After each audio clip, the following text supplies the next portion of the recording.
The laughter hit me before I even reached the entrance.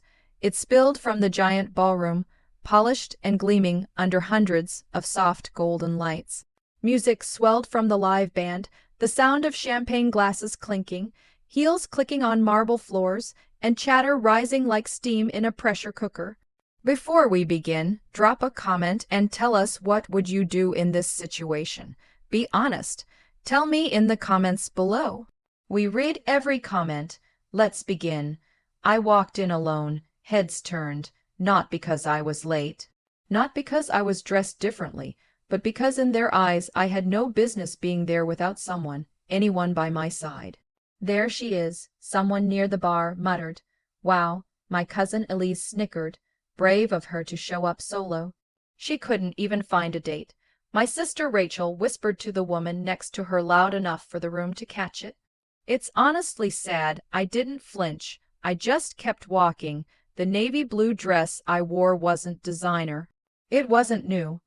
I'd stitched it myself after work for 3 nights straight because rent came first and life didn't come with safety nets. My heels were borrowed. My nails were bare. My lipstick drugstore red, but my spine unbreakable. The scent of roses and expensive perfume was thick in the air. Every table was set with crystal, the chandeliers dripping elegance, and the stage was dressed like something out of a magazine. Rachel's wedding was the most extravagant event my family had ever thrown. She was marrying Greg Madison. Wall Street legacy, 3rd-generation wealth, enough charm to make the papers, and me, I was the forgotten daughter. The one who left home without a trust fund or a real job. The one who worked at a used bookstore downtown and didn't post luxury photos online.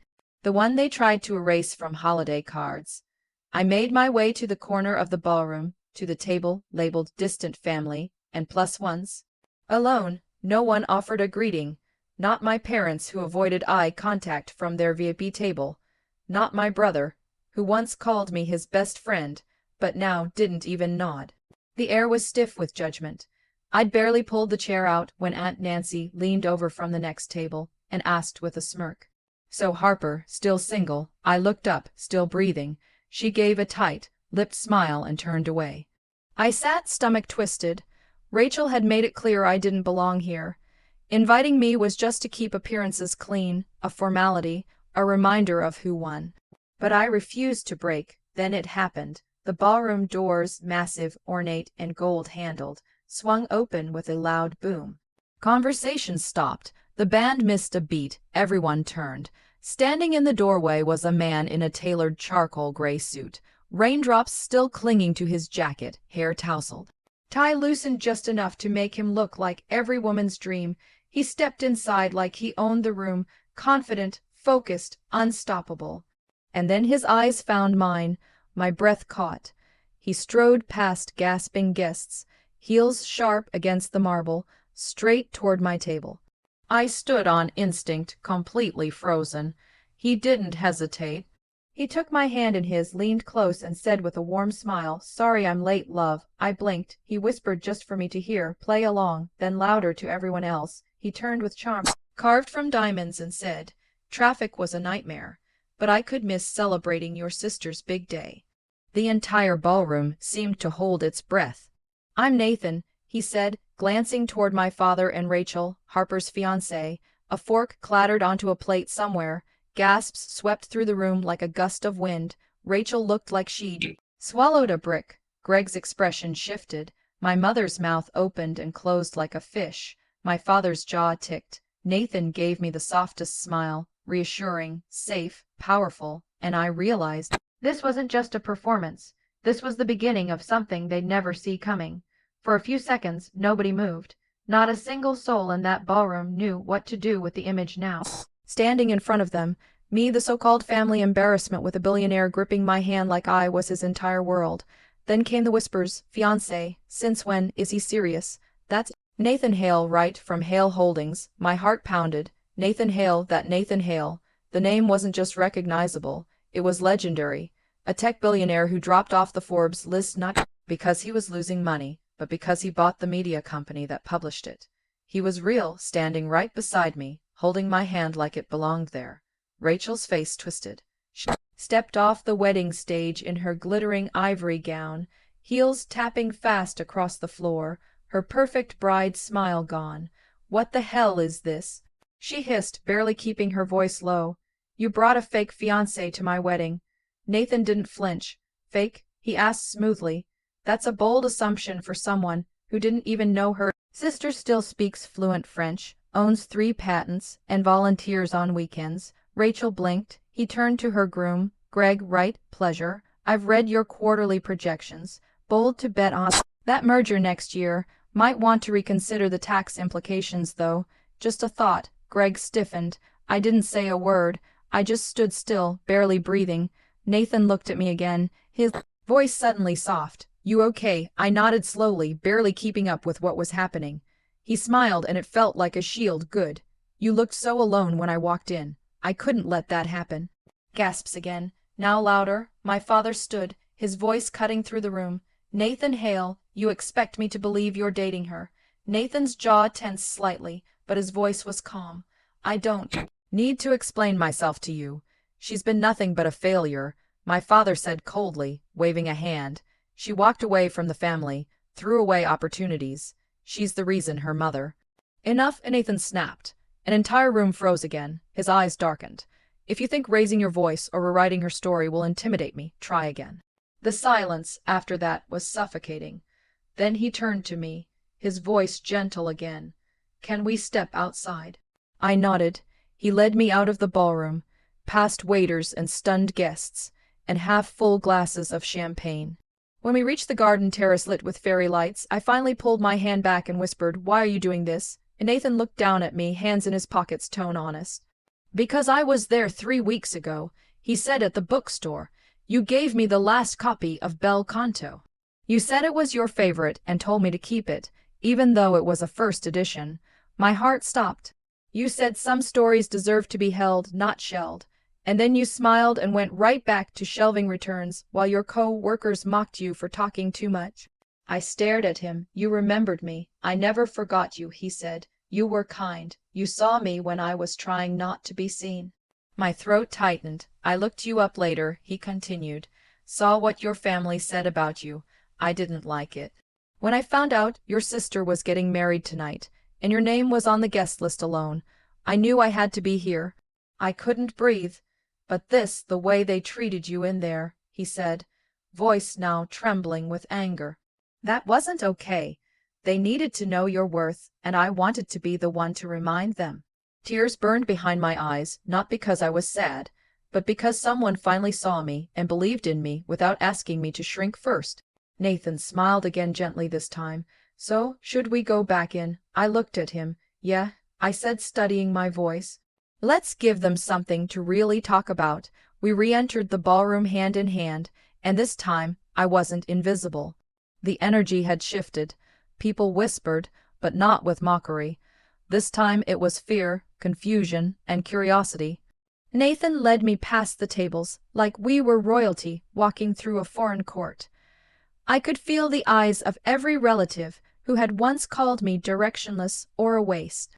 They stared now, unsure whether to smile, look away, or apologize. None did. Rachel stood on the stage, fuming. Her dress shimmered under the lights, but her expression was dark. She leaned into Greg's ear, whispering something sharp. He nodded reluctantly and stepped down toward us with a stiff smile. "Mind if we talk?" he asked. Nathan let go of my hand, but stayed close. "Depends on the topic." Greg forced a polite grin. "I don't know what this is. Some dramatic entrance for attention, maybe, but I'd rather not have the press spin it the wrong way." "I'm sure you understand." Nathan cocked an eyebrow. "Oh, I understand exactly. You're worried my presence at this wedding might overshadow your big moment." "It's their day, Nathan," Greg said coolly, eyes darting to the phones already out. "Let's not make it about whatever this is." Nathan looked at me, then back at him. "You're right." He turned, raising his voice ever so slightly.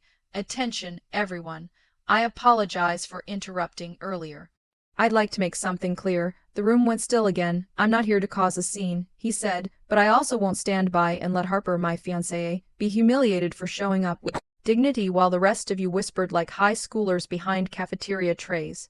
Dead silence. He smiled faintly, But don't worry, I'm not staying long. I've already seen enough, and just like that he offered me his arm again. We turned to leave, but Rachel wasn't done. Oh, please, she spat from the stage, finally breaking. This is just some pathetic stunt. He's not your fiancé, eh? You probably paid him. That stung. Not because it might convince others, but because I knew Rachel meant it. Tell them, she continued. Tell them the truth, Harper, that you begged some stranger to show up here just to make yourself feel important. I turned slowly, all the air left my lungs, but Nathan didn't let me speak. He stepped forward, his voice like ice. No, but I did offer to invest in her nonprofit, the one you all ignored when she pitched it during the family fundraiser last year. Rachel's face drained of color. You remember that, right? Nathan said she wanted to create a community reading program for underserved schools. She submitted proposals, followed up, got nothing but radio silence from her own family. My mom stood now. That's not fair. No, what's not fair? Nathan snapped, is watching a woman you claim to love sit in the back row while you all play perfect up front. The room shifted uncomfortably. People looked away. Some sat down again. Others pretended to sip drinks just to avoid the tension. I stepped forward then. I didn't ask him to do this, I said softly. I didn't ask for attention. I just showed up because I thought maybe being here meant I still belonged. I looked right at Rachel, but I was wrong. She opened her mouth, but I held up a hand. No more fake smiles. No more pretending this family didn't turn its back on me the second I didn't fit your mold. The lights felt hotter. My voice felt stronger. So you can keep your perfect wedding, your cold congratulations and your shallow whispers. But I'm done shrinking to make room for your egos. And with that, I turned to Nathan. Let's go. The ballroom doors closed behind us. A second time, but this time I didn't feel small. I felt free. We didn't speak until we were back in Nathan's car, a sleek black Aston Martin parked beneath the glowing awning of the Grand Lexington Hotel. The moment the door shut, sealing us away from the cold eyes and champagne-soaked whispers, I finally exhaled. I can't believe you did that. I said, half in awe, half in shock. That you showed up, that you knew. Nathan glanced over, his face soft now. I didn't know what I'd walk into, but I felt it. That day in the bookstore, like you were fighting to stay visible in a world that kept trying to erase you. I swallowed, emotions catching in my throat. It's been like that for years, he nodded. No, his voice was quieter now, sadder. He shifted in his seat, running a hand through his hair. Harper, there's something else I didn't tell you. I blinked. What? He pulled out his phone, tapped it a few times and turned the screen toward me. It was a photo, blurry, slightly tilted, but it was me taken from inside the bookstore. I looked confused. I didn't take it, he said. My assistant did. Months ago, he paused. She was researching potential hires for a foundation I'm starting quietly. One of the staff had read a piece you wrote on literacy access. Your name kept popping up. I visited the store to meet you casually. No agenda, no strings. But then when you handed me that book and smiled at me like I wasn't a stranger, I knew I didn't just want to work with you. I stared at him. I wanted to know you. Silence, thick, real. You came to see me. I didn't mean to lie, he said. But after today, it felt wrong not to tell you. I didn't want you thinking this was some pity stunt. I looked out the window, rain starting to mist the glass. It wasn't pity, it was protection. A kindness I didn't know how to accept, because I'd never been shown it this way before. I turned back to him. You said something back there about my nonprofit idea. How did you even know about that? He smiled a little. I told you I read everything. I blinked, stunned.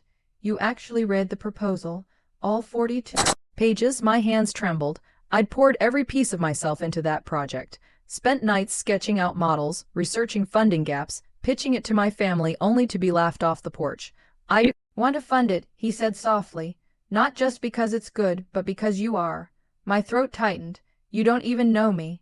I know what it feels like to be invisible in a room full of people who only see what they want, he said.